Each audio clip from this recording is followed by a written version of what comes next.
ഇപ്പോൾ ഒരു 20 അല്ലെങ്കിൽ 30-40 വയസ്സ് കഴിഞ്ഞ ഒരാൾക്ക് ജോയിൻ ചെയ്യണം എന്നുണ്ടെങ്കിൽ ഇതുവരെ എവിടെയും ട്രെയിൻ ചെയ്യാത്ത ഒരാൾക്ക് മാർഷൽ ആർട്സിന്റെ ഒന്നും അറിയില്ല, അങ്ങനെ ഒരാൾക്ക് കരാട്ടെ പഠിക്കാൻ ചേരണം എന്നുണ്ടെങ്കിൽ പോസിബിൾ ആണോ?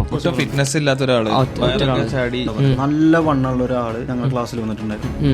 ആൾക്ക് ശരിക്കും പറഞ്ഞിട്ടുണ്ടെങ്കിൽ നമ്മൾ ഓരോ സ്റ്റാൻസ് ഉണ്ട്, അതിലൊരു സ്റ്റാൻസ് ഉണ്ട്, ആ സ്റ്റാൻസ് ആൾക്കൊണ്ട് ചെയ്യാൻ പറ്റില്ല.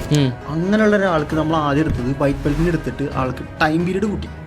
വൈറ്റ് ബെൽറ്റ് ക്ലിയർ ചെയ്ത് അന്ന് ഓറഞ്ച് ബെൽറ്റ് ആയിരുന്നു, ഓറഞ്ച് ബെൽറ്റ് ആളുടെ ടൈം പീരീഡ് കൂട്ടി. എന്നിട്ട് അയാൾക്ക് സ്റ്റാമിന വർക്കേഴ്സും എക്സസൈസും അതേപോലെ തന്നെ വെയിറ്റ് ലോസിന്റെ സാധനം കൊടുത്തിട്ട് ആളൊന്ന് ഓക്കെ ആണ് കണ്ടതിന് ശേഷമാണ് നമ്മൾ സിലബസ് കൊടുക്കുന്നത്. നല്ല ഏജ്ഡ് ആയ ആളായിരുന്നോ? ആൾക്ക് അന്ന് 33 വയസ്സുണ്ട്. 33 വയസ്സ്. അന്ന് എനിക്ക് വെറും 17 വയസ്സുള്ളൂ.